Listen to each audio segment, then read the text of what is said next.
biar hari ini mengalir kuasa dari tempat hati. Hari ini kami datang ke hadapan-Mu Tuhan. Kami percaya, kami tahu pasti Engkau Tuhan yang mendengar, bahkan yang paling dalam, yang kami gak pernah bisa ungkapkan ke siapapun. Engkau mendengarnya, bahkan yang paling dalam, yang bahkan kami pun takut untuk mengungkapkannya ke diri kami sendiri. Engkau mendengar dari yang paling dalam. Tuhan, hari ini kami datang setransparan mungkin ke hadapan-Mu Tuhan.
begitu banyak keraguan.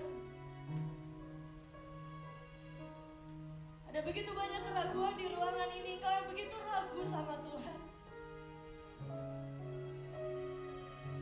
Kau tahu selama ini Tuhan udah terlalu baik untuk hidupmu. Kau tahu Tuhan selama ini udah sangat baik dengan hidupmu. Tapi gak tahu kenapa kau masih ragu. Setiap kali ketakutan itu muncul lagi dan muncul lagi. Izinkan hari ini Tuhan menjamah hidupmu. Izinkan hari ini Tuhan meyakinkanmu sekali lagi.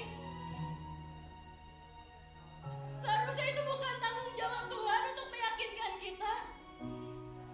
Karena keselamatan memang cuma ada satu kok. Tuhan gak rugi kalau kita gak selamat. Tuhan gak rugi kalau kita masuk neraka. Tapi cuma karena cintanya, hari ini izinkan Tuhan memelukmu sekali lagi dengan kasih. Dan izinkan Tuhan meyakinkanmu sekali lagi. Jangan batasi Tuhan. Jangan batasi Tuhan. Jangan tahan.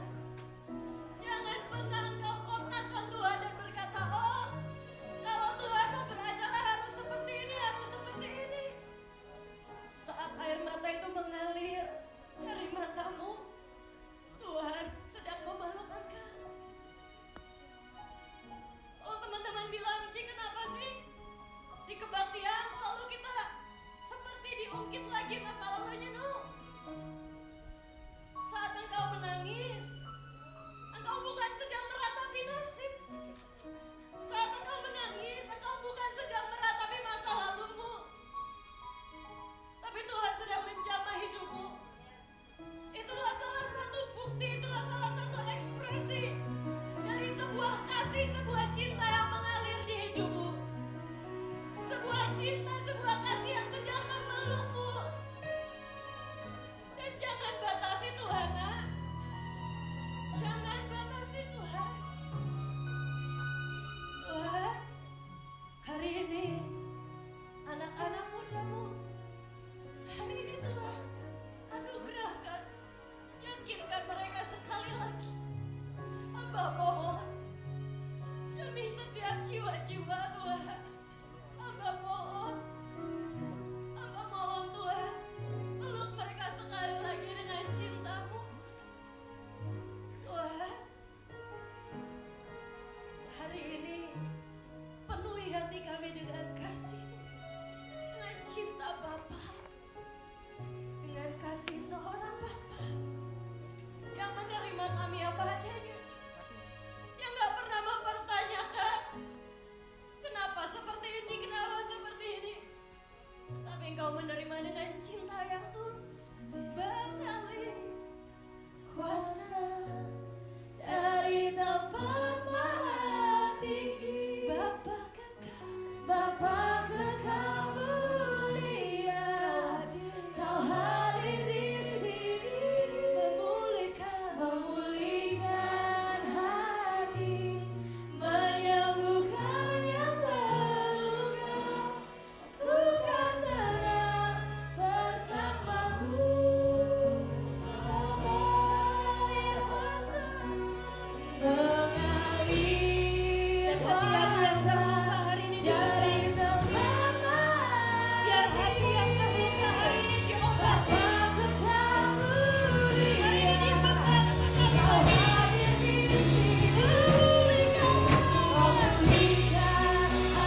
begitu manis yang menantikan setiap kami. Thank you Tuhan buat semuanya. Tutup bungkus firman-Mu hari ini. Biar setiap firman yang disampaikan berasal daripadamu. Tuhan, inilah setiap anak-anak-Mu. Biar hari ini pesan yang disampaikan bisa mengubahkan hidup setiap kami Tuhan. Bertumbuh dan berbuah dengan sangat lebat. Paksakan rencana-Mu jadi dalam hidup setiap kami. Tutup bungkus dengan cara-Mu dan hadirat-Mu. Di dalam nama Tuhan Yesus Kristus yang percaya, sama-sama katakan amin. Silakan duduk teman-teman. Shalom. Kurang semangat ini. Shalom. Shalom. Nah gitu dong. Anak-anak muda kok malu-maluin. Berapa banyak yang ikut KKR tanggal 21 kemarin? Benar pegang tangannya. Wow, keren-keren, dahsyat. Sejujurnya Cici melihat bagaimana Tuhan bekerja dengan sangat dahsyat. Teman-teman, jadi kemarin kita ada acara itu, total kita itu berarti dalam waktu 1,5 bulan, nggak nyampe, mungkin dalam waktu 1 bulan kita siapkan kebaktian dengan skala besar ya, bukan kebaktian kayak sekarang gini ya, ini skala nggak terlalu gede lah, ini kecil. Kita siapin acara dalam skala besar, itu berarti total ada 14 acara. Itu dalam 2 hari kita kerjain, kita babak habis semuanya, dan semuanya dahsyat dan luar biasa. Sebentar saya mau pasang videonya. Ada nggak? Siap nggak? Bapak multimedia. Saya mau puterin videonya. Buat teman-teman yang nggak tahu mungkin hanya ikut KKR, teman-teman di tanggal yang sama kita buat pasar murah. Kita buat pengobatan gratis di 6 titik di seluruh Pulau Bali. Jadi kenapa sih bisa sampai 14? Kita ada kebaktian KKR Preman. Itu dari tanggal berapa ya Pak ya? 19. Kemarin tanggal 19 April kita itu pertama buka dengan KKR Preman. Jika KKR Preman itu apa sih teman-teman? Bayangin itu preman-preman, salah satunya Hercules. Itu dengan tatonya, dengan semuanya datang nangis nyembah Tuhan. Mereka datang bukan untuk apa, bukan untuk rame-rame, bukan untuk apapun, untuk kebaktian, untuk KKR. Satu KKR Preman. Kemudian tanggal 20 malam kita buat kebaktian, kita diundang untuk buat kebaktian di Raja-Raja. Jadi kita bikin kebaktian di kerajaan, nggak tahu di mana, Cici aja baru tahu bahwa Denpasar ini ternyata adalah sebuah kerajaan. Jadi kita diundang untuk bikin kebaktian, bukan KKR sih, kebaktian biasa di Raja-Raja. Jadi di situ hadir rajanya, ratunya, semua kasta-kasta tertinggi Bali lah. Besoknya kita bikin acara di 6 titik, berarti itu udah 6 titik, ada di Kubu, di Karangasem, di Jembrana, di Kute, di Buleleng, Seraya, 6 titik. 8 ya tadi ya. Kita buat KKR 3, KKR anak, KKR umum, KKR youth. Terus kita ada kebaktian pengurapan. Kita siangnya itu ada kebaktian bersama dengan pendeta-pendeta agama Hindu, agama seberang. Bayangin saudara, saya nggak ngerti gimana caranya, saya disuruh bicara di depan pendeta-pendeta, saudara-saudara sepupu kita. Saya nggak ngerti itu gimana kita kebaktian, mau buka ayat apa, mau khotbahin apa. Itu di depan pendeta-pendeta dari agama seberang bersama dengan Bapak Bupati. Kalau teman-teman lihat di Instagramnya Bapak Bupati, ada video Bapak Bupati nge-post acara kita. Itu berapa tuh? Udah 12, 13. Yang terakhir kemarin di tempat ini tanggal 22-nya kebaktian dengan hamba-hamba Tuhan dari seluruh Pulau Bali. Saudara bayangin dalam waktu 1 bulan kita siapkan 14 KKR dengan skala gak main-main. Yang saya tahu itu semua karena kemurahan dan keajaiban Tuhan dan buat setiap kita. Boleh videonya? Sudah siap? Boleh videonya diputar. Lampu. Ada suaranya?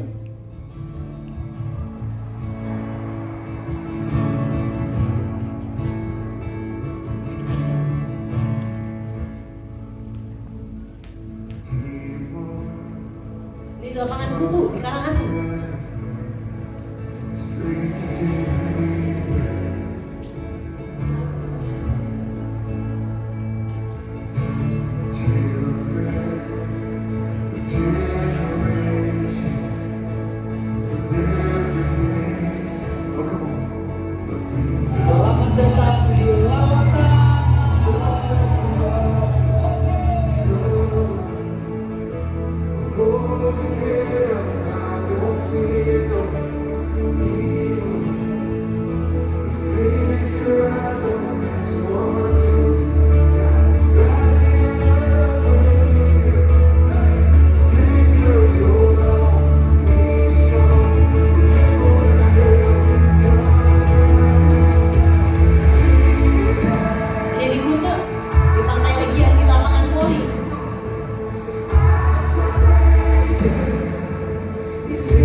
Di tempat yang sama kemarin, buat beberapa yang nggak tahu, cuma di hallnya. Beri kemuliaan untuk Tuhan. Anak-anaknya nggak kemasukan, saudara belum dimasukin. Tapi saudara, saya melihat betapa ajaibnya Tuhan. Tuhan tunjukkan mujizatnya dari sesimpel cuaca. Kita semua lihat mujizat Tuhan, betul? Kalau banyak orang tanya, Ci kenapa harus hujan? Cici cuma mau bilang supaya kemuliaan Tuhan dinyatakan. Kalau Tuhan, cuaca aja itu hal kecil buat Tuhan, buat diberhentiin hujannya. Apalagi masalah hidup kita yang gak ada apa-apanya, yang sepele buat Tuhan. Waktu di Jembrana, kita kesembuhan ilahi. Kesembuhan ilahi, bapak saya kesembuhan ilahi di sana. Orang-orang sembuh, dan dengan mudahnya siapa yang menyembuhkan? Mereka teriak, Gusti Yesus, Gusti Yesus. Saya mau bicara ini bukan tentang agama, saudara, tapi keselamatan hanya tentang lewat Yesus. Saya gak peduli mau agama apapun, terserah. Yang saya tahu, selama Yesus diterima di hati setiap kita, maka semua orang yang menerima Yesus akan mendapatkan keselamatan yang dari Tuhan. Amin. Kita sedang memberitakan keselamatan. Kenapa? Karena minimal semua orang di dalam dunia ini, minimal selama mereka hidup, mereka harus mendengar tentang Yesus minimal satu kali. Minimal satu kali. Kenapa? Itulah keadilan Tuhan. Karena saat mereka kembali, saat mereka meninggalkan dunia ini antara surga ataupun neraka, mereka sudah diberikan satu kesempatan minimal untuk mengenal Yesus. Masalah mau nerima ataupun enggak, itu urusan pribadi masing-masing. Tapi yang saya tahu persis, setiap orang minimal akan diberikan satu kesempatan diberitakan tentang Yesus. Mau percaya atau enggak, itu adalah keputusan setiap kita. Teman-teman doakan. Sebenarnya kemarin kita ini kan ada capek ya, habis acara sini acara sejujurnya udah capek. Tapi di titik capek itu, saya nggak tahu, tapi di hati saya Tuhan tuh bilang ini mau sesuai dengan Tuhan ya. Tuhan tuh bilang, nah bikin youth conference. Jadi sesegera mungkin sih, soon kita akan bikin youth conference skala besar untuk Pulau. Kita tunggu tanggal mainnya. Saya mau tanya, galungan tuh kapan sih? Galungan Kuningan kapan sih? Itu kan karena pas libur ya. Kapan sih? Apa? Bulan 6? Mei? Nggak mungkin kecepatan. Kita harus buat yang benar-benar rapi. Benar-benar Mei doang? Juni? Bukan November ya? Agendanya tuh masih jauh gitu, biar nafas dulu gitu loh. Tapi ya, kalau orang Tuhan yang mau, ya kita sama-sama kerjakan lah ya. Gak ada kata capek, kita gaspol, amin? Gaspol terus. Nah saudara, teman-teman semuanya, hari ini siapa yang sudah dapat gelang ini? Boleh angkat tangan? Oke, sekarang pertanyaannya dibalik, siapa yang belum dapat gelang ini? Boleh angkat tangan? Teman-teman, hari ini saya mau share seperti janji saya di Instagram. Saya bilang hari ini ada rahasia penting yang saya mau bagikan tentang gelang ini. Yang belum dapat gelang, tolong jujur ya teman-teman, karena gelangnya terbatas. Jadi yang belum dapat boleh angkat tangan, dibagiin yuk. Yang belum dapat, yang ketinggalan jangan angkat tangan ya. Yang ketinggalan di rumah, yang belum dapat 2 nggak boleh, yang belum dapat 1.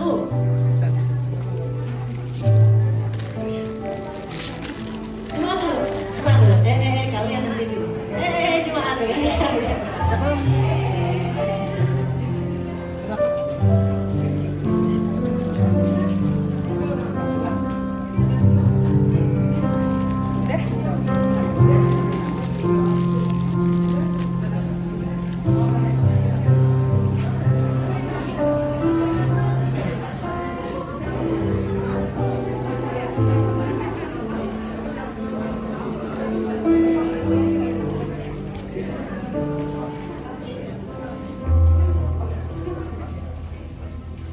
Boleh tetap angkat tangannya belum dapat supaya kelihatan.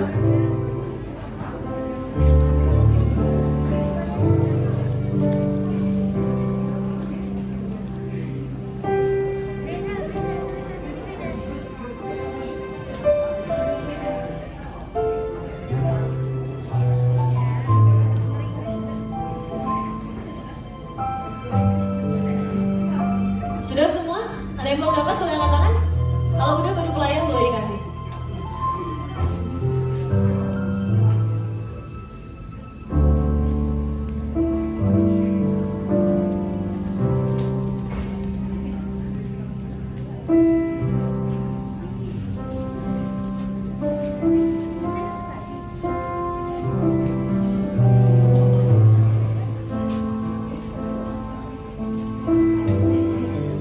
buat yang tangannya gendut. Kayaknya agak ketat.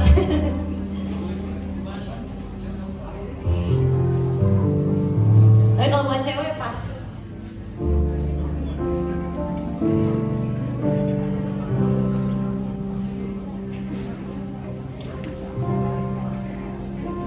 Kalau yang masih longgar, kalian layak berbangga. Berarti kalian kurus.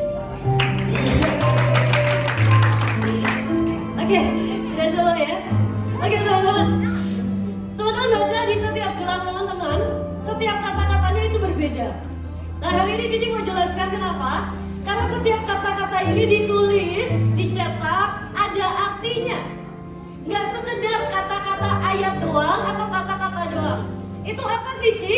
Jadi gini teman-teman, Cici ini punya engkong. Engkong Cici ini seorang hamba Tuhan. Nah, sejujurnya dalam hidup Cici, hampir semua yang bisa bikin Cici sampai hari ini, itu semua warisan dari engkong Cici. Itu pengajaran semua dari engkong Cici. Engkong Cici ini salah satu legend lah kalau dalam hamba Tuhan. Kalau teman-teman punya pendeta yang sudah cukup berumur, tanya nama engkong Cici, kemungkinan besar tahu dan kenal. Karena engkong Cici salah satu legend dalam dunia perhamba Tuhanan. Dulu di zamannya salah satu yang paling top di zamannya. Tapi bukan itu yang Cici mau ceritain. Tapi begitu banyak hidup yang diubahkan dari setiap kata-kata yang engkong Cici kasih. Nah ini adalah beberapa dari kata-kata pengajaran yang engkong Cici sampaikan. Nah Cici mau sampaikan buat teman-teman. Cici akan kupas satu persatu, mungkin gak semuanya karena ternyata ada banyak banget. Cici kira cuma 10 kata, Cici kira cuma 10 yang berbeda-beda. Ternyata begitu Cici hitung ada 20 sekian. Gak mungkin Cici bahas semuanya, tapi Cici akan bahas beberapa yang mirip-mirip. Cici akan gabungin. Jadi Cici akan bahas, kenapa? Karena ini penting.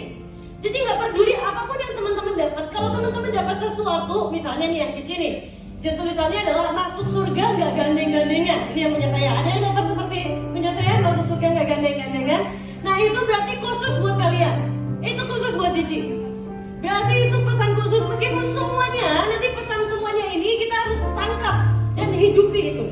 Tapi minimal yang di tangan kalian, yang kalian terima, itu pesan terkuat yang Tuhan mau bicara buat setiap kita. Kita kupas satu-satu ya. Makanya the legacy. Legacy itu apa? Warisan. Sesuatu yang diberikan, sesuatu berkat, sebuah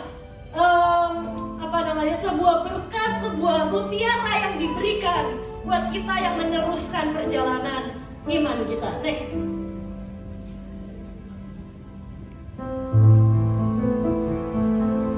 Oke, yang pertama, siapa yang dapat jujur dengan Tuhan? Boleh angkat tangan. Ada yang dapat? Gak ada yang dapat? Jujur dengan Tuhan? Ya udah, nggak apa-apa, Cici jelasin. Ini sangat penting. Teman-teman, kalau Cici ini selalu bilang seperti ini sama Cici.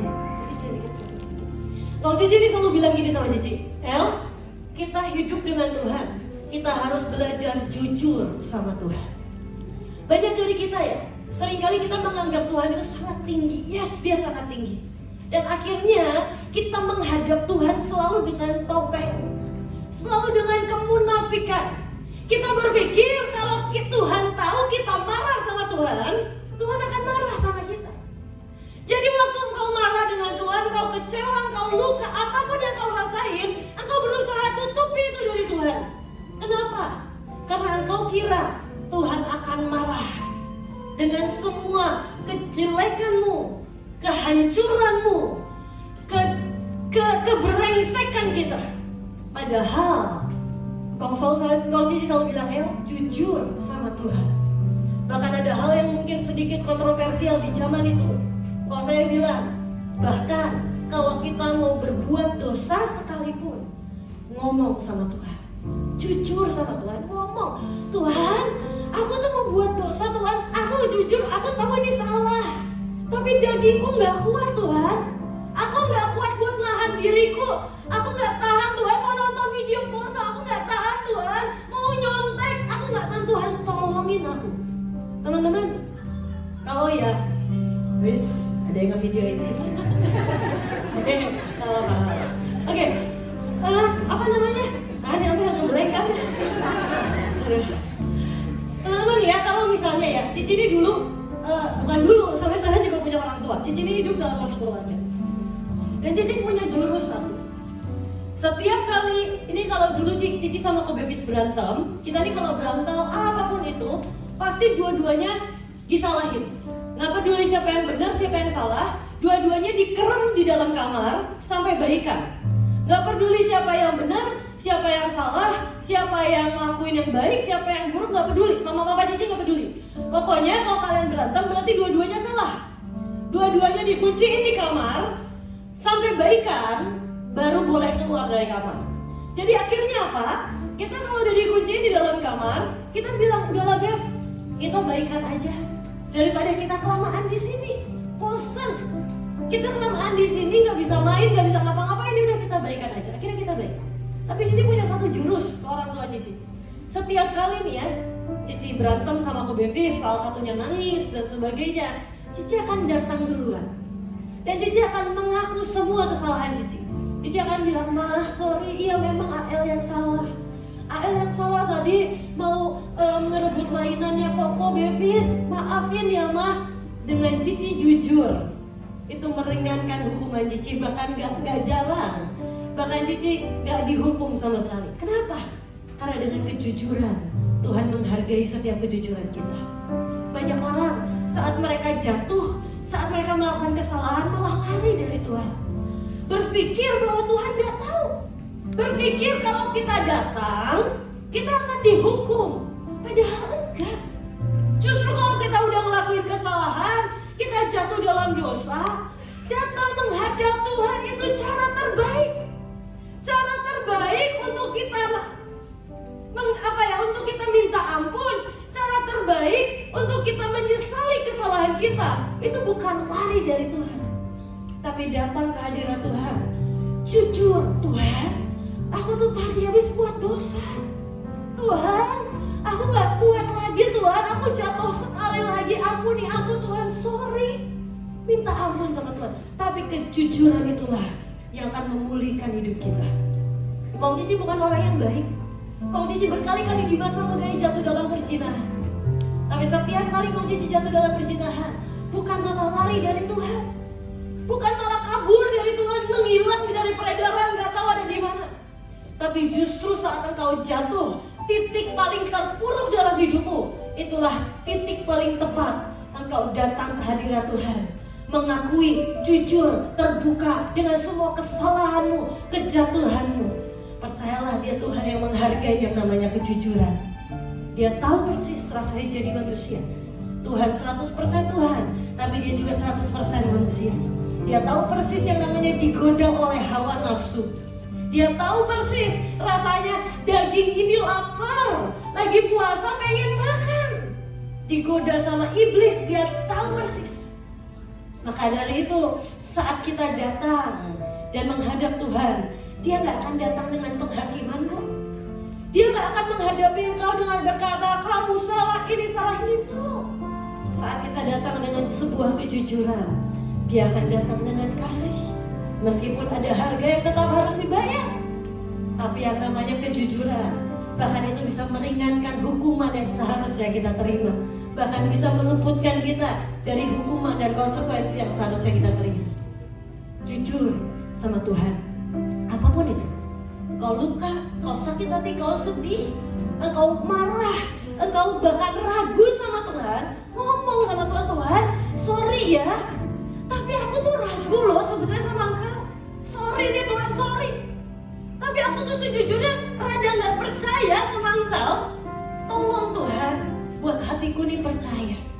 Tuhan tolong yakinkan aku bahwa engkau itu pegang kendali atas segalanya.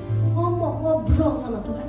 Dia bukan patung, dia bukan barang, dia bukan objek, dia pribadi. Jujur cerita sama Tuhan. Ayatnya nih, karena orang yang sesat adalah kebencian bagi Tuhan, tetapi dengan orang jujur ia bergaul erat. Tuhan suka deket-deket sama orang yang jujur. Jujur sama Tuhan. Bahkan nih ya, kalau kalian misalnya nih ya, mau nyolong, mau apapun, mau nyuri, jujur Tuhan, aku kok pengen nyolong ya Tuhan, aku pengen nyuri ya Tuhan. Jujur sama Tuhan. Bukan berarti dosamu jadi halal, enggak. Tapi saat kita jujur, itu membuat kita ini berusaha untuk tidak melakukan dosa, dan Tuhan akan menolong kita untuk tidak melakukan dosa. Amin. Next, poin yang kedua, jangan banyak mikir. Siapa yang dapat gelang tulisannya ini? Ada nggak? Nggak ada juga. Kayaknya berarti kita cuma dapat sebagian kayaknya ya, mungkin ya. Jangan banyak mikir, tapi ini penting buat semuanya. Kita ini seringkali terlalu banyak mikir. Padahal Tuhan itu nggak bisa masuk di otak kita. Gimana bisa Tuhan masuk di otak kita? 5 tambah 2 jadi buat 5.000 orang. Di otak kita 5 tambah 2 sama dengan 7. Di matematika Tuhan 5 roti ditambah 2 ikan sama dengan 5.000 plus anak plus istri. Gak dihitung. Jangan banyak mikir. Seringkali ya, tembok terbesar dari yang namanya mujizat Tuhan itu bukan lingkungan kita kok.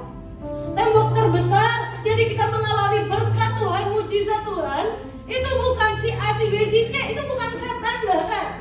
Tapi tembok terbesar dari kita ngalamin mujizat Tuhan itu pikiran kita. Otak kita ini yang keminter. Kita bilang, Tuhan, kalau mau sembuh harusnya pakai dokter. Tuhan, kalau aku sakit dan aku mau sembuh, ya normalnya wajarnya pakai dokter. Yes, benar, Tuhan bisa pakai dokter untuk menyembuhkan kita.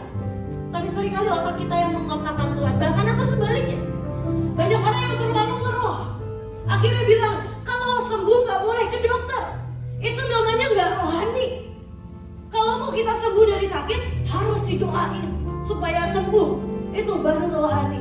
Oh, saya mau bilang Tuhan bisa kerja lewat cara apapun. Tuhan bisa kerja lewat dokter. Tuhan bisa kerja lewat kita lagi streaming, tiba-tiba kesembuhan kita alami. Tuhan bisa kerja lagi kebaktian, bahkan gak ada yang mendoakan, tiba-tiba Tuhan sembuhkan. Tuhan bisa kerja lewat cara apapun. Tapi seringkali otak kita ini loh yang jadi penghalang terbesar. Penghalang terbesar dari Tuhan beracara dan bekerja dalam hidup kita. Saat Tuhan mau misalnya mengurapi kita dengan cara yang berbeda, dan kita bilang, oh, enggak, kalau dalam hadirat Tuhan itu harus doa kusyuk. Gak boleh tuh yang namanya nangis-nangis, jerit-jerit. Oh enggak, itu bukan Tuhan. Itu kita ngotakin Tuhan. Kita sedang membuat kotak batasan untuk Tuhan. Tuhan, engkau cuma boleh bekerja dengan cara A, B, C, D, E. Saya belajar dalam hidup saya. Setiap kali saya melihat hal baru apapun itu, saya akan cerna dulu. Saya gak akan tolak terlebih dahulu. Saya akan cerna dulu. Saya akan doa, Tuhan, aku harus berespon seperti apa. Jangan biarkan ternyata ini Tuhan, tapi otakku sok pinter ngatur Tuhan. Maunya pakai cara A, kalau Tuhan mau pakai cara B, kita bisa apa?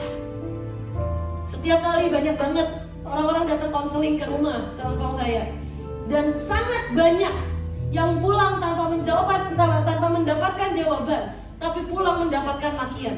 Kenapa? Engkau saya paling hobi marahin orang kalau kebanyakan mikir. Kebanyakan mikir, semua dipikirin. Ini dipikirin, ujungnya apa? Anxiety, ketakutan, cemas berlebihan. Dan setiap kali biasanya nih ya, kalau Cici doain orang, biasanya nih kalau kepalanya panas, biasanya itu berarti kalian kebanyakan mikir. Cici setiap kali kalau doain orang, Cici ngerasain kepalanya panas, Cici pasti marahin, kamu ini kebanyakan mikir. Semua apa-apa dipikirin. Mau pelayanan dipikirin, mau ini dipikirin, lah, hidup ini jalanin lah. Jangan dipikirin semuanya. Aduh, nanti besok gimana ya?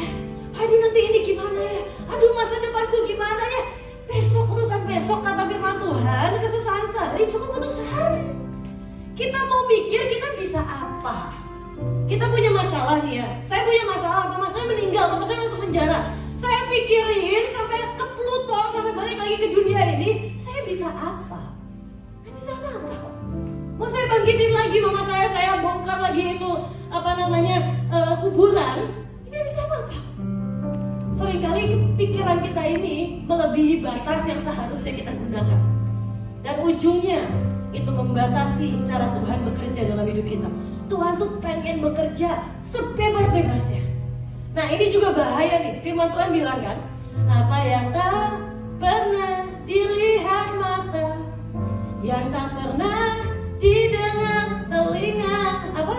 Yang tak pernah timbul di dalam hati, semua disediakannya bagi yang mengasihi dia. Nah, kalau teman-teman semua dipikirin, malaikat bingung loh. Mau ngasih berkat A, udah kepikiran gimana sih? Mau ngasih berkat B, aduh ini udah dipikirin juga. Mau ngasih berkat C, ini juga udah dipikirin. Padahal firman Tuhan bilang, apa yang gak pernah kita pikirkan, itu yang Tuhan sediakan. Makanya jangan kebanyakan mikir. Jangan kebanyakan mikir, jangan merasa paling pintar. Tuhan lebih tahu apa yang kita butuhkan dan apa yang kita perlukan. Jangan kebanyakan yang ngalir aja. Hidup ini ngalir aja sama Tuhan, jalanin aja bersama dengan Tuhan. Ayatnya nih, serahkanlah segala kekhawatiranmu kepadanya, sebab Ia yang memelihara kamu.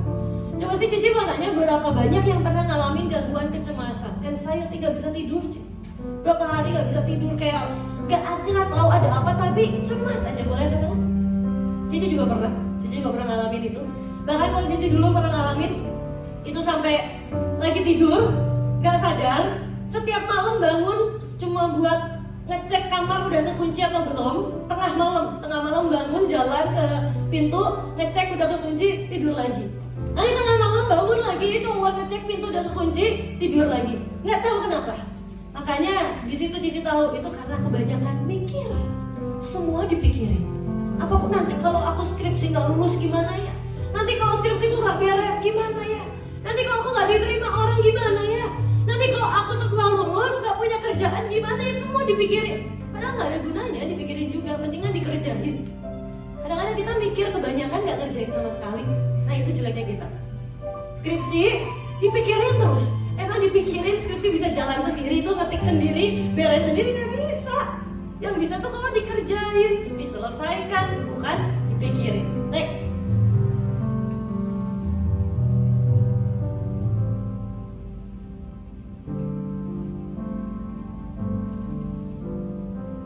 Ya, next. Nah, banyak hal ku tak mengerti. Siapa yang ada dapat ini? Nah, ini berarti orang-orang yang biasa selalu mencoba untuk mengerti semua hal. Pengennya ngerti semua harus ada alasannya. Semua harus ada penjelasannya. Kalau nggak ada penjelasannya nggak masuk akal. Kalau Cici selalu bilang seperti ini, saya kalau Cici duduk di kursi goyang, bawa inhaler, fix inhaler tuh, sambil disedot, banyak hal aku tak mengerti. Aku nggak ngerti. Waktu mama Cici meninggal, kalau Cici duduk di kursi goyang, menyedot inhaler, banyak hal aku tak mengerti. Kenapa Tuhan diizinkan ini terjadi?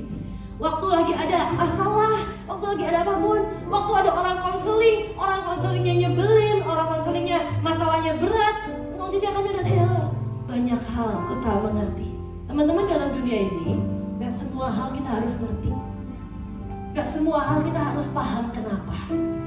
Gak semua hal kita harus paham ini kenapa.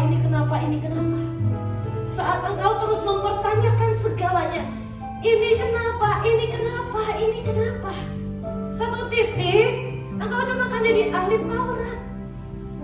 Satu titik, engkau juga akan jadi sangat merasa sok pintar, padahal engkau juga gak bisa apa-apa. Tapi biarkanlah apapun ini engkau gak ngerti, percaya aja sama Tuhan. Banyak hal yang kita gak ngerti, percaya aja sama Tuhan. Semakin Kong Cici ini baca Alkitab bolak-balik, setiap hari baca Alkitab 30 pasal, 40 pasal. Itu udah baca Alkitab bolak-balik, Kejadian, Wahyu ratusan kali. Semakin Kong Cici baca Alkitab, semakin Kong Cici akan bilang banyak hal ku tak mengerti. Semakin orang kenal Tuhan, semakin orang belajar firman lebih dalam lagi, bukan semakin sombong. Justru kita akan semakin berkata, aku tuh gak ngerti apa-apa. Ternyata aku tuh belum ngerti banyak kok. Ternyata aku tuh belum ngerti apa-apa. Ibaratnya ya teman-teman ya, teman-teman kalau lihat ruangan ini, oh ya cuma segini. Cuma teman-teman bayangin kalau teman-teman diajak pergi ke luar angkasa, melihat besarnya dunia ini, teman-teman akan semakin berkata, ternyata banyak hal yang aku masih gak ngerti. Itu sama saat pengenalan kita akan Tuhan. Saat kita kenal Tuhan di awal, mungkin kita berkata, oh aku sudah kenal Tuhan. Tuhan itu ada di dalam genggamanku, ada di dalam hatiku. Yes. Tapi semakin engkau kenal lebih dalam lagi, semakin engkau akan berkata, ternyata aku ini belum kenal Tuhan. Terlalu luas hatinya, terlalu banyak isi hatinya yang aku belum tahu. Terlalu banyak rahasia dalam firman Tuhan yang aku belum tahu. Satu hal dibukakan baru kita akan tahu, oh, ternyata begini ya. Dan disitulah kita akan belajar untuk gak perlu ngerti segala hal. Yang penting nurut, lakukan yang jadi bagian kita, dan percaya sama Tuhan. Satu hari seorang hamba Tuhan bernama Kathryn Kuhlman, seorang pahlawan iman, berkata seperti ini, Lord, bukan tanggung jawabmu untuk membuat aku mengerti. It's not your responsibility to make me understand. Bukan tanggung jawabmu untuk membuat aku mengerti. Tugasku hanyalah untuk nurut, taat, dan taat. Kadang-kadang kita nggak ngerti kok. Banyak hal yang kita nggak akan bisa mengerti di dunia ini. Banyak hal yang akan pernah bisa kita pahami di dunia ini. Bagaimana bisa Tuhan nyembuhin mata orang buta, meludah corok, ludahnya diaduk-aduk sama tanah. Itu yang nyembuhin mata orang buta. Kalau minyak urapan, oh mungkin kita bisa berkata, oh itu rohani. Kalau mungkin itu anggur perjamuan, oh mungkin kita bisa berkata, oh itu rohani. Ludah, corok, orang bilang itu Tuhan jijik.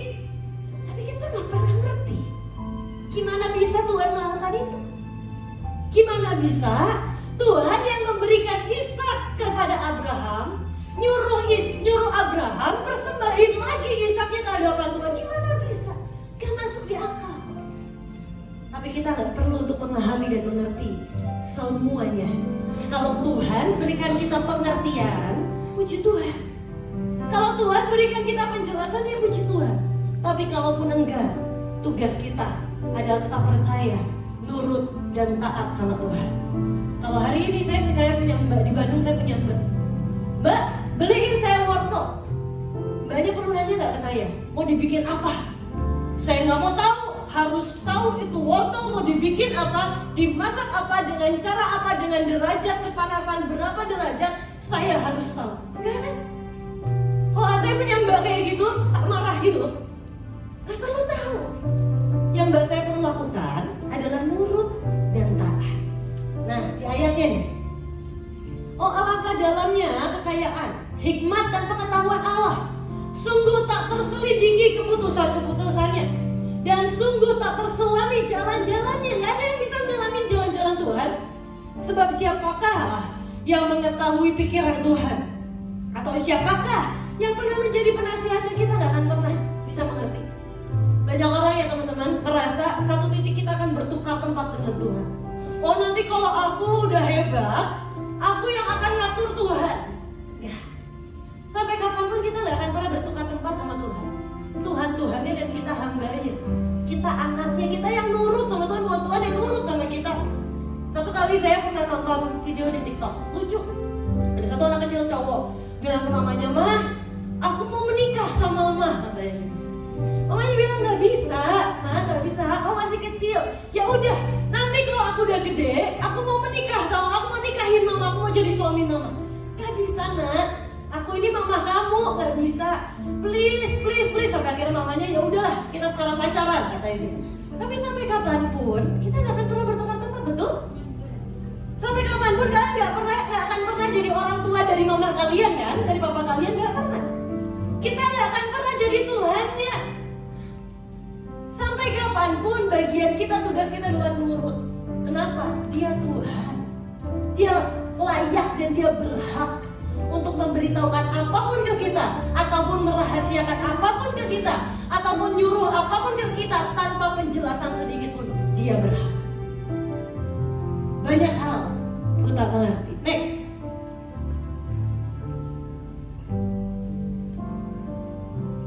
Pengabdian merubah segalanya. Ada yang dapat ini? Pengabdian merubah segalanya.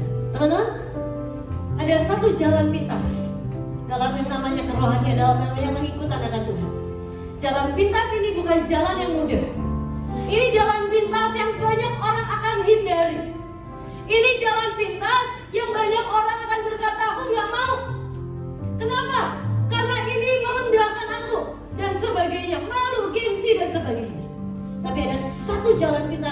mau kasih tahu semuanya. Namanya adalah pengabdian. Banyak orang tidak mau melewati jalan pengabdian. Tapi Cici mau beritahu, inilah jalan pintas untuk mendapatkan hati Tuhan.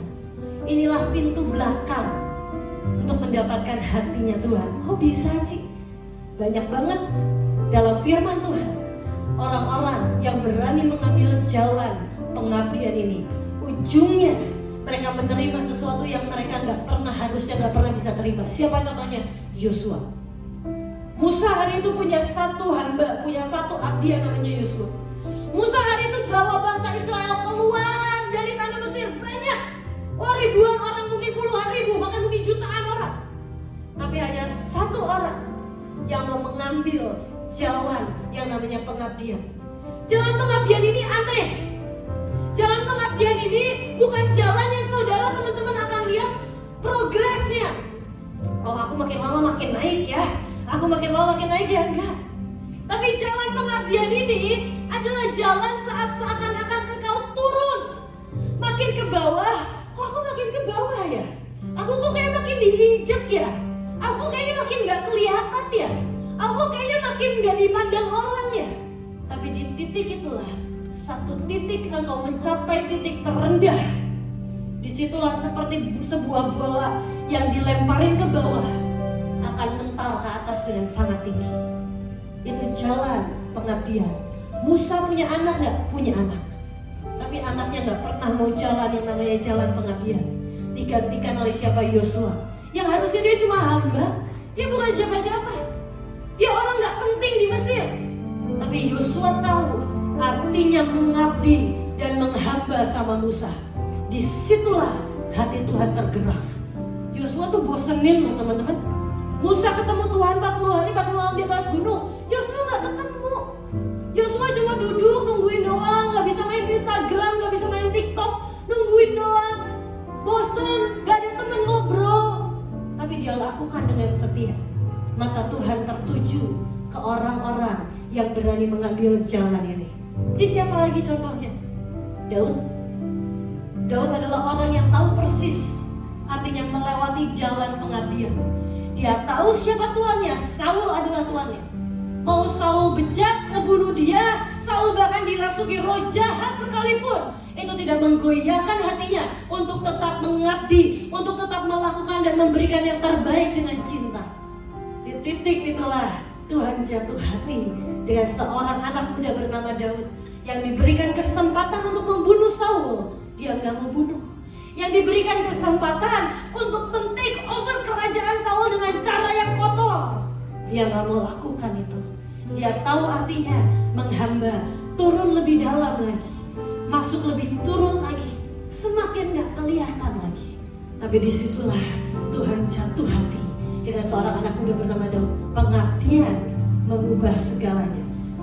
Banyak orang nggak mau lewati jalan ini. Tapi Cici mau kasih tahu, inilah jalan pintas.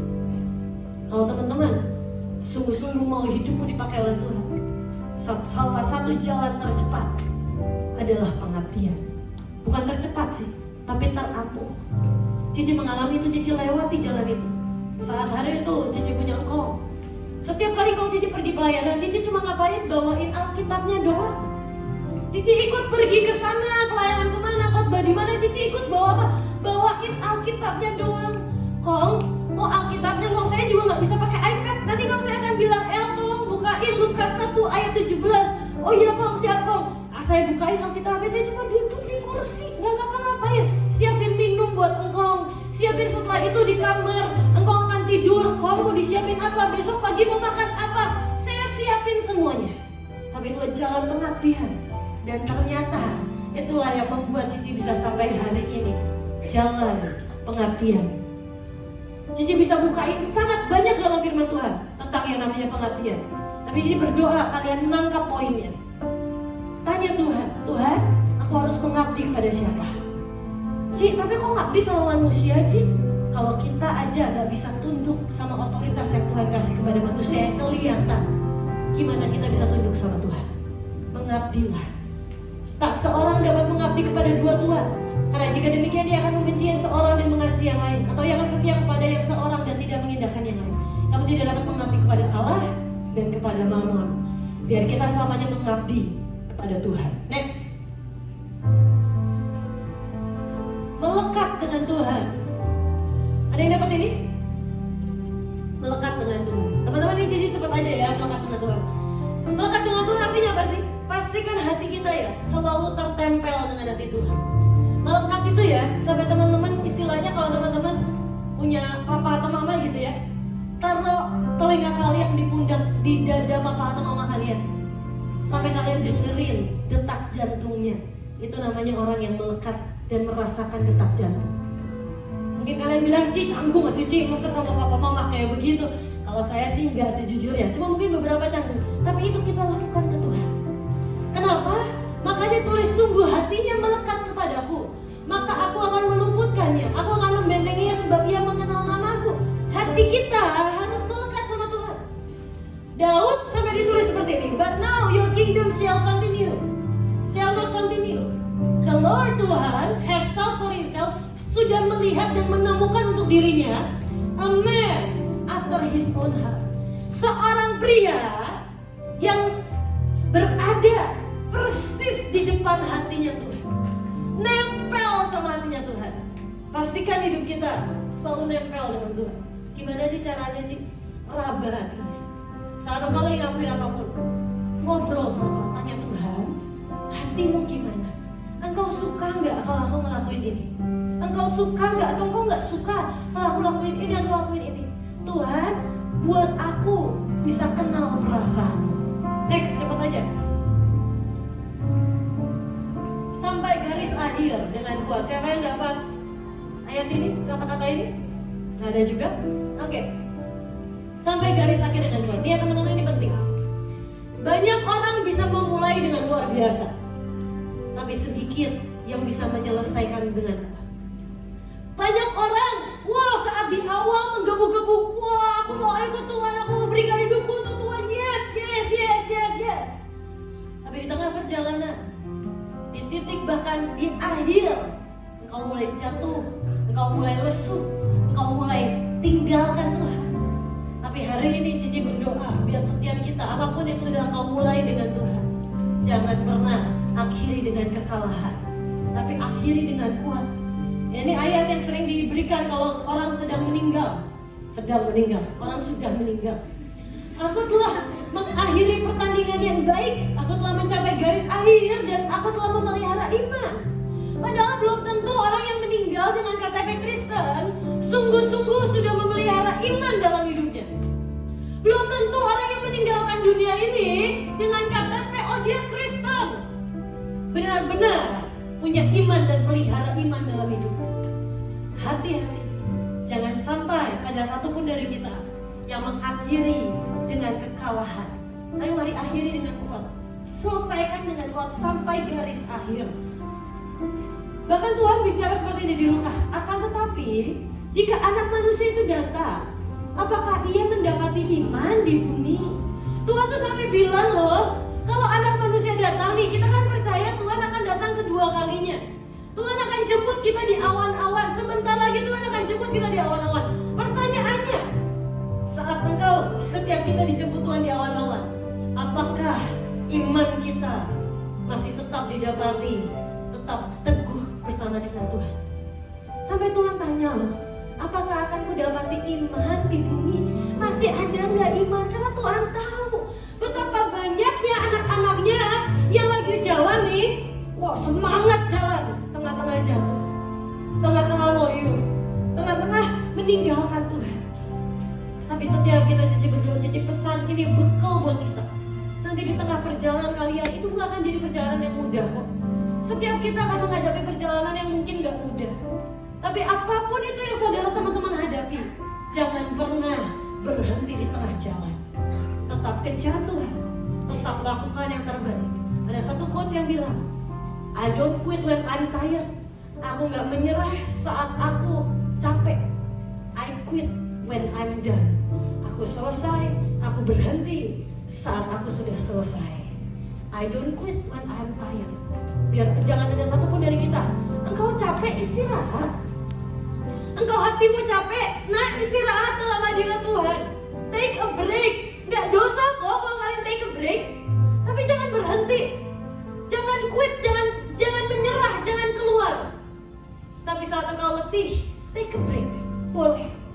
Tapi setelah itu, limitin itu, batasin itu, kasih deadline. Oke, aku cuma break seminggu, that's it. Aku harus bangkit lagi. Tuhan menunggu aku harus jalan lagi. Take a break. Tapi don't quit when you're tired. Jangan berhenti saat engkau capek. Capek itu cuma perasaan yang kau butuh untuk istirahatkan sebentar. Tapi quit when you're done. Saat kita sudah selesai, kita ketemu di surga, di depan pintu surga itu barulah kita bisa berkata, thank you Tuhan, I'm done. Aku selesai. Disitulah kita akan berkata, ini peristirahatan paling indah. Inilah tempat beristirahat kekal yang paling kutunggu-tunggu di surga kelak nanti. So please, tuntaskan sampai garis akhir semua panggilan Tuhan dalam hidupmu. Jangan biarkan itu gugur. Saya bisa lihat tempat ini, engkau punya panggilan yang sangat besar. Ada orang-orang kau yang akan dipanggil jadi penginjil-penginjil yang masuk ke desa-desa. Ada orang-orang kau di tempat ini kau akan jadi rasul kesembuhan. Saat engkau doakan orang sakit akan sembuh. Ada orang-orang di tempat ini kau akan jadi worship leader yang sangat luar biasa. Kau akan berdiri di hadapan jutaan orang, bukan lagi ribuan, bukan lagi puluhan ribu, jutaan orang yang kau akan menyembah Tuhan. Dan tiba-tiba semua orang akan dilawat Tuhan. But don't quit. Jangan pernah menyerah di tengah jalan sebelum semuanya selesai. Kapan sih selesainya? Nanti kita di surga baru selesai. Selama di dunia berjuang terus, gak peduli seberapa capek, seberapa letih, berjuang terus sampai garis akhir. Next, berserah total. Teman-teman, banyak dari kita nih ya. Ada yang dapat ini? Ada juga. Banyak dari kita nih ya. Aku berserah Tuhan. Nyata bohong berserah. Kemarin Cici punya teman yang tinggal bareng sama Cici di London waktu Cici masih kuliah di London. Dia kemarin ke Indonesia dan ketemu sama Cici. Dan dia bilang, Cici nanya, gimana? Nanti setelah lulus kuliah mau di London atau mau balik ke Indonesia? Dia bilang gitu kan. Pengennya sih tetap di London katanya. Tapi kemarin aku tuh ketemu hamba Tuhan. Hamba Tuhannya bilang gini, kalau justru kamu ngotot, semakin Tuhan gak akan kasih. Kalau kamu berserah, justru Tuhan kemungkinan kasih. Jadi karena dia dengar itu, akhirnya dia bilang gini, jadi sekarang saya berserah sama Tuhan. Saya berserah supaya Tuhan tetap kasih aku untuk tinggal di London. Itu berserah yang palsu teman-teman. Itu kita berusaha ngebohongin Tuhan. Kita bilang aku berserah Tuhan. Tuhan aku udah berserah ya. Lihat ya Tuhan, aku ini udah berserah. Tolong kasih yang aku mau. Aku udah berserah. Karena Tuhan tuh aneh. Saya bilangin Tuhan tuh aneh. Kok bisa aneh sih? Cici berani-beraninya ngomong Tuhan aneh. Tuhan tuh aneh. Semakin kita mau, semakin Tuhan gak mau. Semakin kita gak mau, semakin Tuhannya mau. Pernah ngalamin itu? Semakin kalian ngotot buat masuk ke universitas A, aku harus masuk ke universitas ini, semakin Tuhannya gak mau. Satu titik, Tuhan terserahlah. Udahlah gak masuk sana juga gak apa-apa. Tiba-tiba pengumuman kita masuk. Aneh kan? Aneh. Dulu nih ya, ada satu teman Cici nyari cowok sana sini gak dapet. Cici bilang gini, udahlah, kamu gak usah sibuk cari cowok. Posisiin hatimu gak akan nikah seumur hidup. Udah, kamu anggap dirimu gak akan nikah seumur hidup. Kalau gimana caranya gak nikah seumur hidup? Aku mau nikah. Semakin kamu mau, semakin Tuhannya gak mau, percaya. Kira dia bilang ya udahlah. Cici tapi tolong jangan Cici bilang jangan berserah pura-pura. Tuhan aku gak mau nikah kalau seumur hidup. Tuhan ya, aku udah gak mau nikah ya, kasih aku jodoh. Gak bisa. Itu kita bohongin Tuhan. Ya kalau manusia bisa dibohongin, kalau Tuhan gak bisa. Akhirnya dia sungguh-sungguh berserah. Sungguh-sungguh berserah. Udahlah Tuhan, aku gak nikah seumur hidup ya gak apa-apa. Umurku udah tua tapi gak apa-apa lah, aku gak nikah seumur hidup. Akhirnya apa? Gak lama setelah itu Tuhan datangkan cik satu pria, ngedeketin dan sebagainya, cocok dan sebagainya, pacaran juga. Semakin kitanya berserah, semakin Tuhan berikan yang terbaik buat kita. Jangan ngotot. Kalau kita ngotot Tuhan mau A, mau B, mau C, makin Tuhannya gak mau. Tuhan tuh jahil kok. Tuhan tuh suka iseng sama kita. Makanya firman Tuhan bilang, siapa yang menyayangkan nyawanya akan kehilangan. Siapa yang memberikan nyawanya untuk Tuhan justru akan mendapatkan kehidupan. Semakin kita nggak mau, Tuhan semakin ambil. Semakin kita terserahlah Tuhan. Kasih kertas kosong ke Tuhan.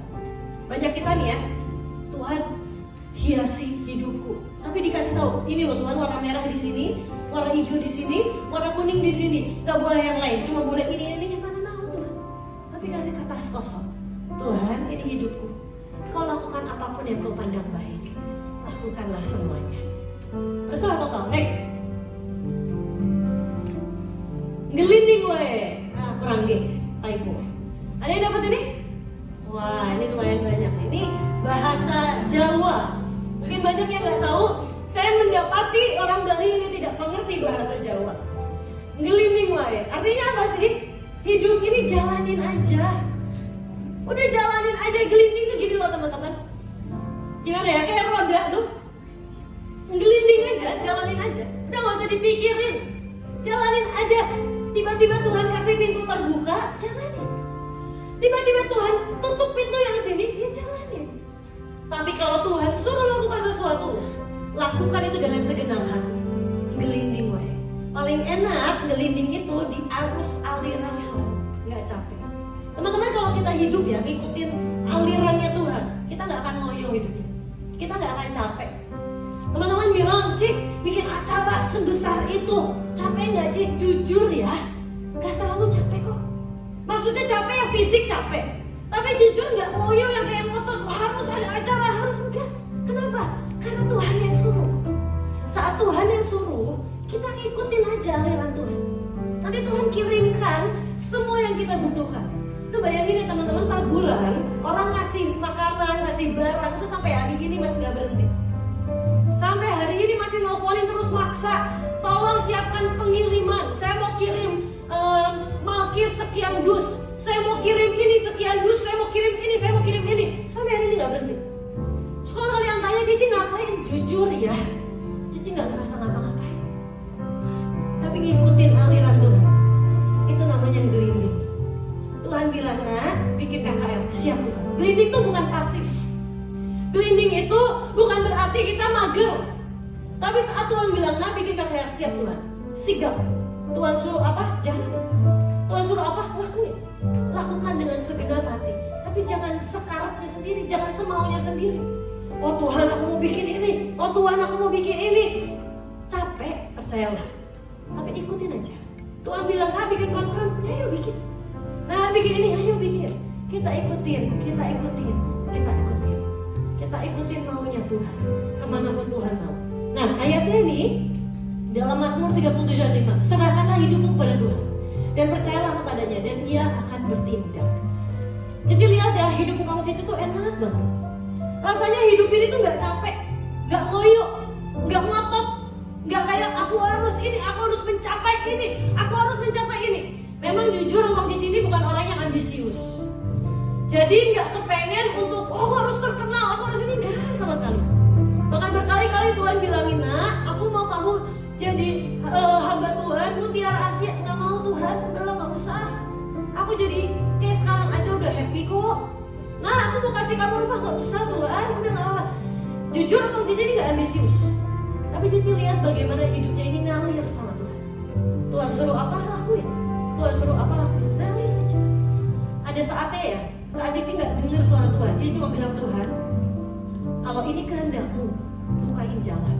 Kalau bukan, tutup segala jalan Tuhan. Aku gak mau ngotot. Banyak orang ya, kadang-kadang, Cici aku gak dengar suara Tuhan. Cici kasih jurus, Cici kasih doa yang ampuh. Saat kalian misalnya pacaran ya, Cici aku gak dengar suara Tuhan. Sebenarnya gak mungkin sih, kalau namanya pacaran pasti Tuhan akan bicara. Tentang jodoh itu hal yang sangat penting, Tuhan akan bicara. Misalnya tentang kuliah, Cici aku gak tahu harus kuliah di mana. Aku udah tanya Tuhan, Tuhan gak jawab. Cici kasih doa yang ampuh. Kalian berdoa, bilang, Tuhan, kalau ini memang kehendak-Mu, bukain jalan. Kalau enggak, tutup semua jalan Tuhan, biar aku gak usah masuk ke sana. Nanti kalau teman-teman benar-benar berserah sama Tuhan, Tuhan akan kerjakan dan beracara dengan dahsyat. Kalau memang itu jatah dan bagianmu, Tuhan akan bukain jalan. Kalau bukan bagianmu, Tuhan akan tutup semua jalan. Tapi jangan kecewa, karena itu doamu. Jadi kalau teman-teman benar-benar tulus mau tahu ini Tuhan atau bukan, ini jalan Tuhan atau bukan, doa seperti itu. Apapun itu, Tuhan, kalau ini memang kehendakmu, bukain jalan Tuhan. Kalau enggak, tutup aja jalannya. Aku mau nurut, aku mau ngikut Engkau. Tapi maaf Tuhan, aku ini gak terlalu peka. Aku gak tahu suaramu seperti apa. Tapi aku mau nurut Tuhan. Tuhan melihat ketulusan hati setiap kita. Next. Hineni, semua karena anugerahnya. Ada yang dapat ini?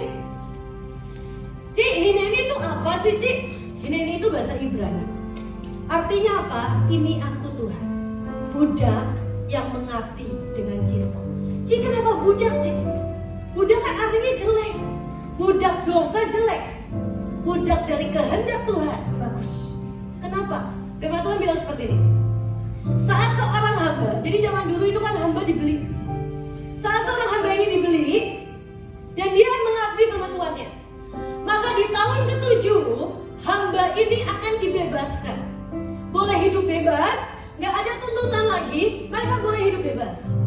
Tapi di titik itu mereka akan diberikan penawaran. Kamu mau hidup bebas atau kamu mau tetap kerja bersama dengan aku tanpa gaji? Beberapa hamba yang sangat mencintai tuannya akan berkata, biarkan aku tetap di sini. Aku gak usah digaji. Yang penting tanggunglah hidupku. Dan aku akan seumur hidup mengabdi sama engkau. Dan akhirnya apa? Mereka akan ke depan pintu dan kupingnya ini akan ditindik sama paku. Dan itu tandanya mereka jadi budak seumur hidup. Seringkali dalam hidup ini ya, bedanya apa sih Ci hamba sama budak? Hamba masih punya hak, budak sudah tidak punya hak. Saat kita bilang Hineni Tuhan, ini aku budakmu, kita letakkan semua hak kita, kita letakkan semua kepentingan kita, dan kita mengabdi seumur hidup kepada Tuhan kita. No way out. Banyak orang ini pengennya ikut Tuhan di tengah-tengah. Oh, kalau happy aku ikut Tuhan. Kalau nggak happy, aku selalu siapkan jalan untuk keluar. Di luar aku akan jadi ini, jadi ini, jadi ini. Punya plan A, plan B, plan C. Tapi seorang budak sudah tidak punya planning apapun dalam hidupnya. Yang dia tahu hanya mengabdikan hidupnya untuk tuannya. Yang dia tahu hanya mengabdikan hidupnya untuk satu Tuhan, yaitu Yesus Kristus Tuhan. Dan no way out. Gak ada jalan keluar, gak ada jalan mundur. Hanya maju dan terus apapun yang Tuhan mau, dia akan kerjakan. Itulah Hineni. Hineni pertama keluar kapan? Waktu hari itu Abraham mempersembahkan Ishak. Di titik Tuhan berkata, Abraham, Abraham. Abraham jawab, Hineni. Ya Tuhan, ini aku budakmu. Dan di titik itu dia sadar. Kenapa dia jawab dengan Hineni? Karena dia tahu betul haknya, anaknya ini harusnya haknya dia. Anaknya Ishak ini harusnya adalah haknya dia. Tapi hari itu haknya pun dia letakkan di hadapan Tuhan. Itulah orang yang sejati berkata, Hineni. Saya berdoa setiap kita bisa sampai dalam titik itu. Titik dimana kita melepaskan semua hak kita, semua kepentingan kita, kita letakkan di hadapan Tuhan. Semua karena anugerahnya. Banyak orang ngerasa hebat. Wah, aku udah ngelakuin ini, kita merasa berjasa. Tahu gak sih? Tuhan tuh jijik sama rasa berjasa manusia. Kenapa?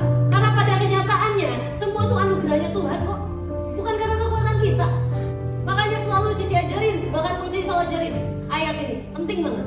Demikianlah juga kamu, apabila kamu telah melakukan segala sesuatu yang ditugaskan kepadamu, hendaklah kamu berkata. Nih kita udah bikin acara nih ya, acara besar, sukses dan sebagainya. Kita harus berkata, saya adalah hamba-hamba yang tidak berguna. Kita tidak berguna. Kami hanya melakukan apa yang harus kami lakukan. Kita ini gak ada yang berguna. Saya gak berguna, kita semua gak berguna. Orang yang seolah-olah seakan-akan paling berguna, Bapak Patrick, dia juga gak berguna kok. Gak ada dari kita yang berguna. Saat kita merasa kita berguna, itu hanya sebuah kejijikan di hadapan Tuhan. Karena kita gak ada yang berguna. Seberguna-bergunanya kita, apa gunanya buat Tuhan? Pertanyaan saya, gak ada gunanya. Seberguna-bergunanya kita, apa untungnya Tuhan sih? Gak ada orang Tuhan bisa pakai kodok buat menginjil kok. Tuhan bisa pakai ayam tiba-tiba masuk ke dalam ruang kebaktian. Kau petok, percaya pada Yesus jalan kebenaran dan hidup. Bertobatlah karena kerajaan Allah sudah dekat. Bisa gak? Bisa. Nah, makanya ada hamba Tuhan yang bilang seperti ini. Kita gak bisa tanpa Tuhan. Tuhan gak mau tanpa kita. Bedakan antara bisa dan mau. Kita gak bisa tanpa Tuhan. Tuhan gak mau tanpa kita. Terlalu sayang, terlalu cinta. Yang gak berguna ini aja diolok-olokin hebat ya, padahal gak ada gunanya. Sama kayak anak kecil tuh ngegambar apa tuh orang bitingnya tuh orang badannya kurus kering dan sebagainya. Dikasih ke orang tuanya, ini hadiah nih buat mama papa. Oh, bagus banget. Berguna gak gambarnya? Gak berguna. Tapi dibikin kebaikan dan kesenangan dengan kasihnya, bagus banget. Aduh, terima kasih. Gak makan pajak ini harganya mahal banget. Padahal enggak. Nah, kita tuh suka gak tahu diri ya gitu. Kita kasih ke Tuhan gambar, kita bilang, Tuhan, aku sudah berjasa bikinin kau gambar. Oh, Tuhan gak ada untungnya. Tapi kita lakukan itu untuk supaya diri kita sendiri, supaya Tuhan, supaya kita ini mengabdikan hidup kita sama Tuhan. Next. Relax. Yang penting akhirnya. Ada yang dapat ini? Ada beberapa. Nih, berarti kebanyakan gak relax, tegang terus hidupnya. Hadapin ini tegang. Aduh, gimana nanti ini? Bapak Patrick nih salah satunya nih. Tegang terus. Nggak tahu apa aja dipikirin. Saya selalu bilang, udah lah kok, relax, tenang. Ngalir aja sama Tuhan. Nggak usah dipikirin, nggak usah ditegangin. Santai, chill bro, chill. Santai. Nih ya, kalau misalnya mau khotbah nih ya, aku khotbah apa? Aku bisa khotbah apa? Aku gimana? Aku udah ngomong apa? Chill bro, chill. Relax. Ngalir aja sama Tuhan. Paling gagal, paling malu, gak apa-apa. Jalanin aja sama Tuhan. Paling apa sih? Kalau Cici bilang seperti ini, kita nih ya hidup paling 3 kok. Paling gagal, malu, paling mentok apa? Mati. Ya mati kita masuk surga, so what gitu loh. Kenapa kita harus takut? Relax. Dan ini belum akhir kok. Yang penting tuh akhirnya. Yang harus kita pastikan adalah terus kita berjalan sampai akhir. Dan yang Tuhan pastikan adalah Tuhan akan sediakan akhir yang indah. It's a happy ending. Belum akhir sekarang. Ini belum akhir. Kalau teman-teman merasa gagal, teman-teman merasa hidup gak berguna, ini belum akhir. This is not the end. Yang penting akhirnya. Tuhan janjikan akan ada akhir yang indah. Tangan Tuhan sedang merendam suatu karya yang agung mulia. Apa saatnya kan tiba nanti. Kulihat pelangi kasihnya akan tiba saatnya. Kalau sekarang belum saatnya, nikmatin, enjoy the process. Gak usah ditegangin semuanya nih, nanti semuanya pundaknya, aduh encok nih, kok Patrick berenang aja encok, dikit-dikit encok, aduh engkong, kamu kasihan banget, dikit-dikit encok, terlalu tegang. Hidup ini relax lah, jalanin bersama dengan Tuhan, seru kok, nikmatin ups and down, nikmatin keberhasilan, kegagalan, nikmatin sama Tuhan. Ayatnya, sebab beginilah firman Tuhan Allah yang Maha Kudus, dengan bertobat dan tinggal diam, kamu akan diselamatkan. Dalam tinggal tenang dan percaya terletak kekuatanmu, tetapi kamu enggak. Kuatkan dan teguhkan hatimu. Tinggal diam dan tenang. Tenang itu bukan berarti kita diam doang, enggak, tapi ketenangan di jiwa kita. Sampai kita benar-benar percaya Tuhan tuh pegang kendali segalanya. Kita sungguh-sungguh tahu pasti dia Tuhan pegang kendali. Next.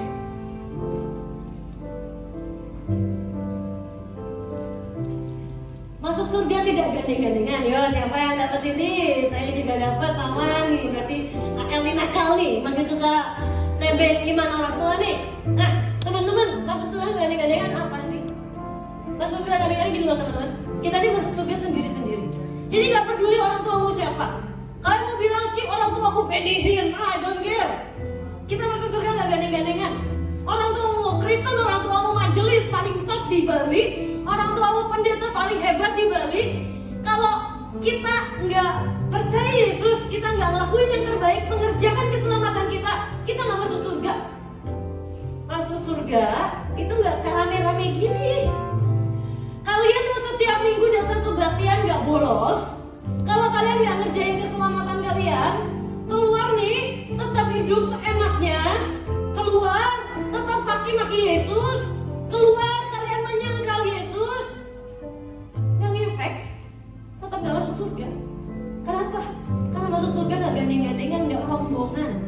Orang pengennya rombongan, orang pengennya rame-rame, tapi masuk surga nggak gandeng-gandengan.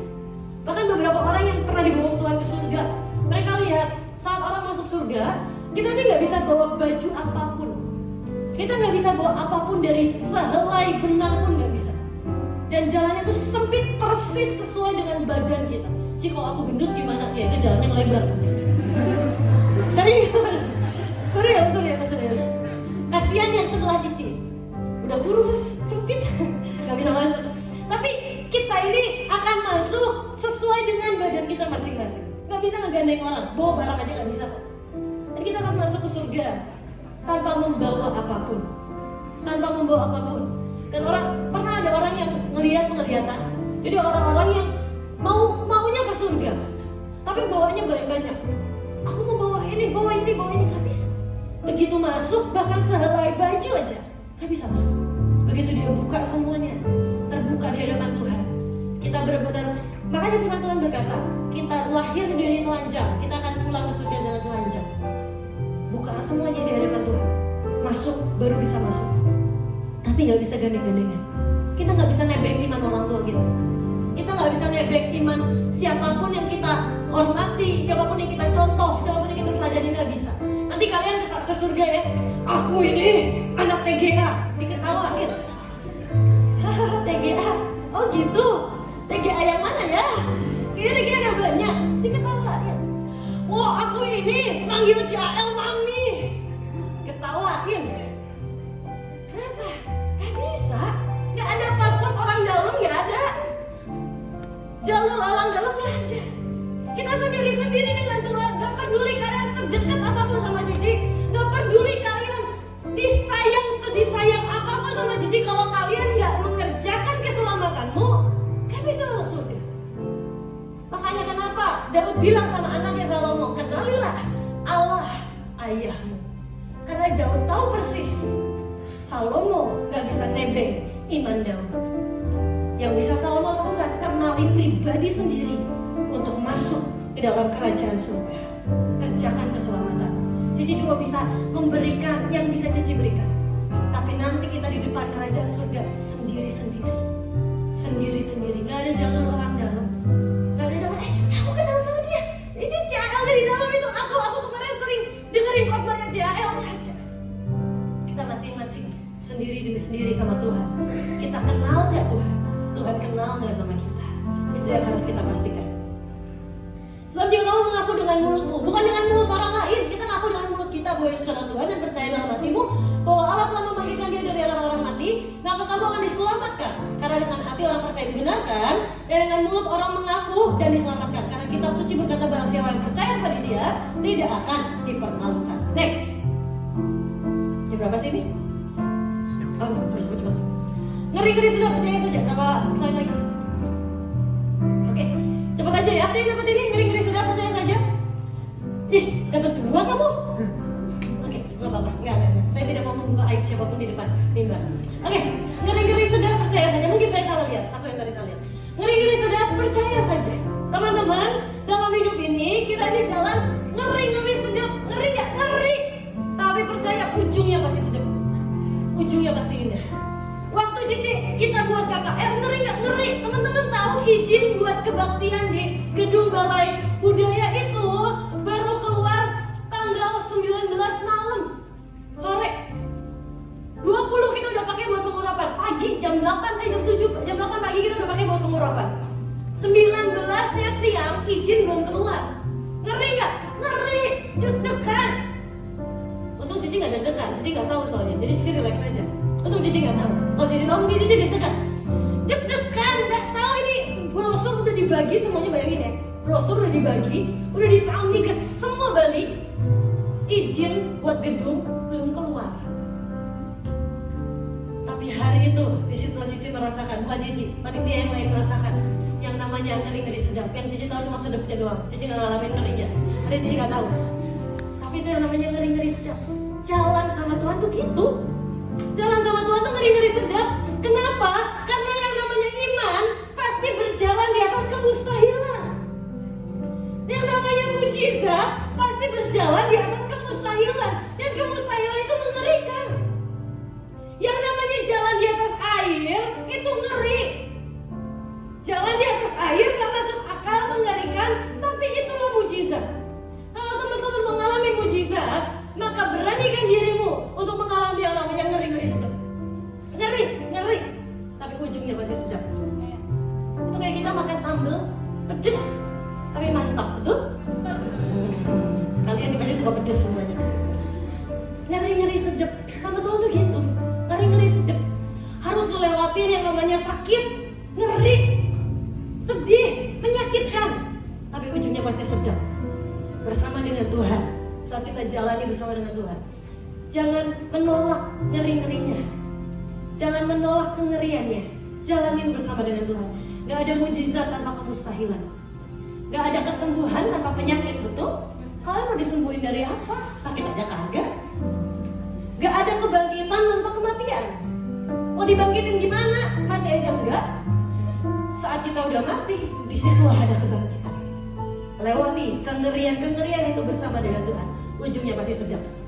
Karena iman maka Abraham tatkala ia dicobai mempersembahkan Ishak, ia telah menerima janji itu, rela mempersembahkan anaknya yang tunggal. Next.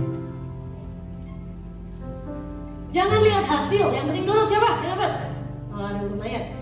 Jangan lihat hasil, yang penting nurut. Nih, kita ada yang sering kali ya, pengennya hasil aja. Hasilnya apa Tuhan? Nih Tuhan, aku udah jadi WL ya. Mana hasilnya? Nungguin aja. Gimana? Tadi kamu WL, sebenarnya kode, pengen dipuji doang. Pengen dibilangin, kamu rapi banget ya. Hebat WL-nya. Habis beres khotbah, nanyain, kok gak ada ya yang puji aku ya? Kok gak ada yang ngajak foto ya? Kita pengennya hasil. Kita pengennya ngeliat hasilnya bagus, hasilnya bagus. Padahal ikut Tuhan tuh gak terlalu peduli sama hasil. Fokus Tuhan tuh bukan hasil. Fokus Tuhan tuh proses. Ci, tahu dari mana? Teman-teman, kalau fokus Tuhan hasil, gak mungkin Tuhan suruh Musa ngadep Firaun berkali-kali. Tuhan yang suruh loh, Tuhan yang bikin mujizat loh, tapi Tuhan yang kerasin hati Firaun.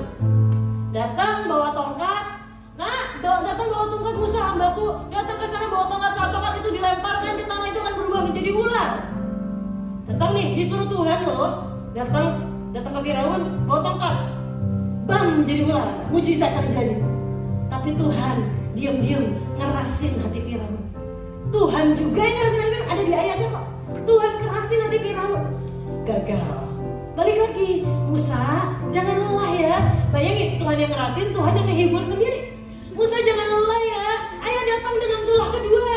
Musa datang lagi dengan tulah kedua. Tuhan kerasin lagi hati Firaun. Kenapa? Tuhan gak peduli sama hasil kok. Buat Tuhan gampang kok, semudah membalikan telapak tangan. Tuhan rindu untuk kita melewati setiap prosesnya bersama dengan Tuhan. Yang penting nurut. Puji Tuhan, dari itu Musa nurut. Kalau Musa gak nurut, kita gak akan pernah dengar cerita bangsa Israel keluar dari perbudakan. Nurut aja. Hasilnya kapan sih? Mau sampai akhir hidup kita pun kita gak lihat hasil, itu urusan Tuhan.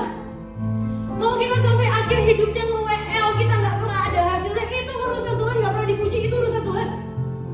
Mau kita khotbah, gak ada orang yang bertobat, itu urusan Tuhan. Yang penting kita nurut. Lo kalian jangan salah pikir, Nuh, penginjil terhebat di dunia, menginjil dengan luar biasanya 200 tahun. Siapa yang selamat? Cuma 8 orang. Nabi Nuh dan istrinya, 3 orang anaknya, 3 orang mantunya masuk dalam bahtera. Beratus-ratus tahun dia nginjil loh. Gak ada tuh. Tapi apa yang Tuhan lihat bukan hasil, ketaatannya, nurut, ngelakuin bersama dengan Tuhan. Karena iman Abraham taat, ia dipanggil untuk berangkat ke negeri yang akan diterimanya menjadi milik pusakanya. Lalu ia berangkat dengan tidak mengetahui tempat yang ia tujui. Next. Berapa halaman lagi? 2 lagi. Bertahan ya. Sakdet-sakdet siapa yang dapat? Oh, lumayan banyak nih. Ini banyak yang bingung artinya apa sih sakdet-sakdet? Nih ya Cici kasih tahu ya, Tuhan itu sakdet-sakdet. Ada yang orang Jawa ngerti gak sih? Hah? Siapa orang Jawa di sini? Ngerti nggak arti sakdet-sakdet? Kamu kan NTT ya? Oh, ya tapi nggak pernah ngomong Jawa berarti. Nih, sakdet-sakdet itu artinya apa sih? Seketika, sewaktu-waktu. Tuhan itu bisa berubah dan bisa melakukan sesuatu dalam sakdet-sakdet. Sakdet gitu. Nggak tahu menjelasinnya gimana. Tapi kayak apa ya? Tuhan itu hatinya bisa tiba-tiba berubah tiba-tiba. Jadi siap dengan semua perubahan apapun itu. Sakdet-sakdet. Banyak orang nggak bisa terima dengan kefleksibilitasan Tuhan. Banyak orang nggak bisa ngikutin saat Tuhan tiba-tiba banting setir istilahnya. Saat Tuhan tiba-tiba manuver hidupmu, banyak orang nggak bisa terima. Padahal Tuhan, Dia Tuhan yang sakdet-sakdet. Keputusannya bisa seketika, sewaktu-waktu Dia putuskan sesuatu dan hidupmu manuver. Misalnya ya, ada orang yang bisa gini, Ci, aku udah persiapkan hidupku, aku akan jadi dokter. Wow, keren. Aku udah persiapkan hidupku, aku jadi dokter, aku udah kuliah kedokteran, bla bla bla bla. Begitu lulus, tiba-tiba Tuhan bilang, nah kamu jadi hamba Tuhan, bam. Udah, dokter tuh kan lama ya. Udah 10 tahun kerja keras, nabung buat jadi dokter. Begitu lulus, Tuhan bilang sakdet-sakdet, tiba-tiba Tuhan bilang, bam, berubah. Bisa gak kita ngikutin manuvernya Tuhan? Bisa gak kita ngikutin apa yang Tuhan mau? Susah, jujur betul. Susah, tapi itulah Tuhan kita. Dan percayalah, kalau hari itu kita nurut, cuma kita maksa jadi dokter, mungkin ujungnya gak akan indah. Tapi kalau kita nurut sama Tuhan, mungkin di tengah jalan ngalamin yang namanya susah, ngalamin apapun, tapi nurutlah sama Tuhan. Tuhan tahu yang terbaik. Bu Iin tuh sekuliah arsitek di Belanda. Wah, kuliah arsitek susah payah, dimaki-maki dosen. Wah, susah payah. Pulang dari Belanda di kapal, tiba-tiba Tuhan manuver, nah, aku gak mau kamu jadi arsitek, kamu jadi hamba Tuhan. Buang ijazahnya. Itu di tengah laut, ijazahnya diambil, dibuang ke laut. Tuhan sangat-sangat. Nah, hari itu Bu Iin gak pernah berani ngomong sama papahnya, takut dimaki-maki. Tapi engkong saya, kalau saya tahu bagaimana Tuhan beracara, jadi engkong saya diem-diem, ternyata dikirimin ijazah dari Belanda ke rumahnya, disimpan sampai tua baru dikasih tahu sebenarnya saya punya ijazah kamu, cuma saya nggak pernah kasih tahu. Tapi itu Tuhan loh. Berani nggak kita ngikutin Tuhan? Dan jujur, saya lihat bagaimana hari ini dengan semua yayasan sekolahnya, kalau beliau jadi arsitek, aduh nggak bisa sampai titik ini, percaya. Tapi Tuhan tahu, Tuhan lihat jauh ke belakang. Itu sakdet-sakdetnya Tuhan. Lihat, aku menyuruh utusanku supaya ia mempersiapkan jalan di hadapanku. Dengan mendadak, Tuhan yang kamu cari itu akan masuk ke baitnya. Malaikat perjanjian yang kamu kehendaki itu sesungguhnya ia datang. Firman Tuhan semesta alam. Next. Selalu tanya Roh Kudus. Ada yang dapat ini? Ingat ya, setiap kali kalian lihat gelang itu, selalu tanya Roh Kudus. Apapun itu, ngobrol sama Roh Kudus. Dia ada di hati kita kok.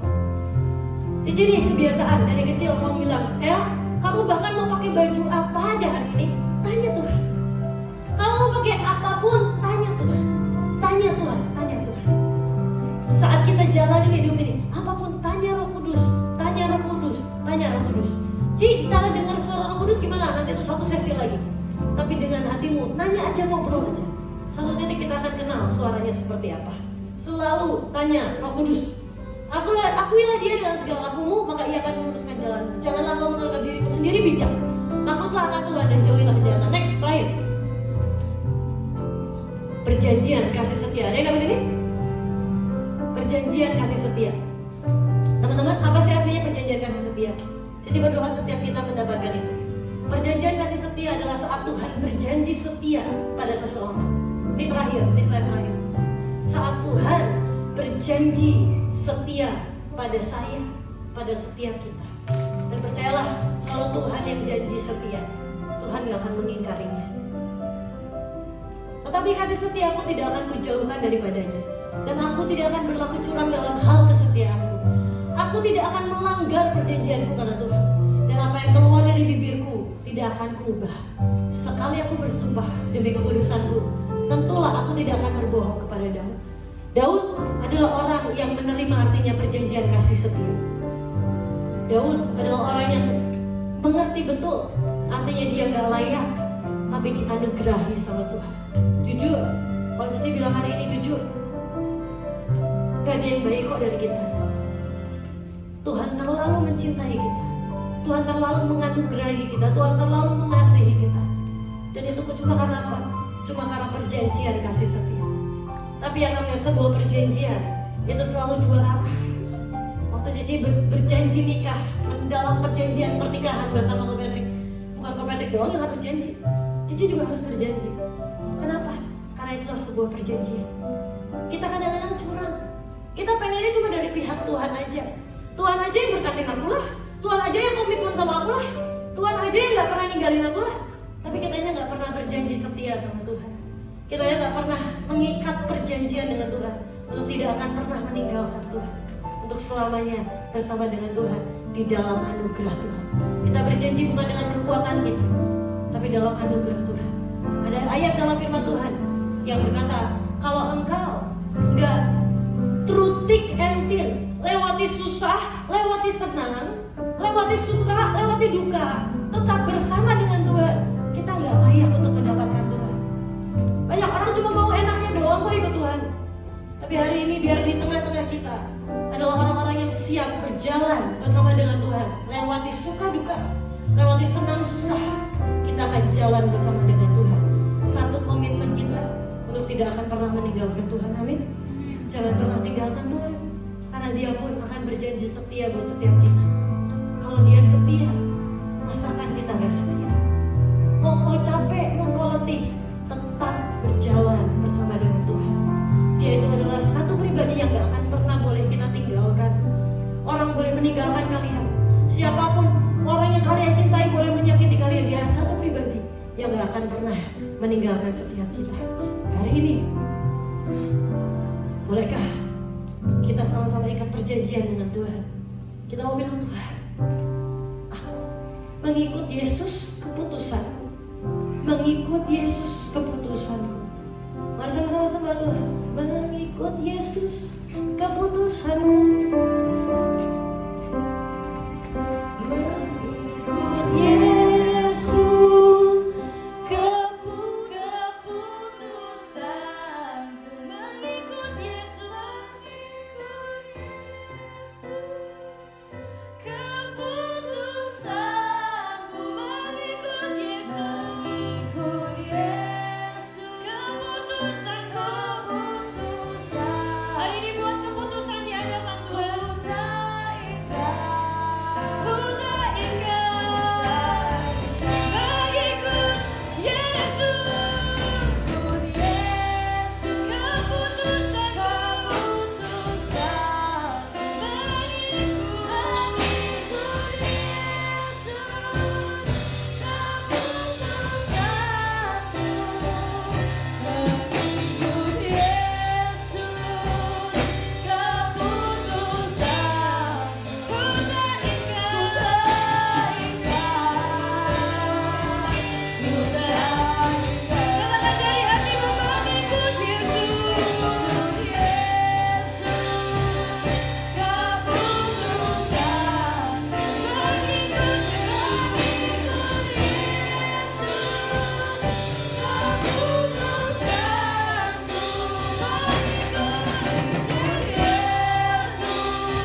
Tuhan setiap benih yang Kau berikan dalam hidup kami itu akan bertumbuh ya Bapa. Dan setiap kami akan terus menjadi dewasa di dalam Engkau ya Bapa.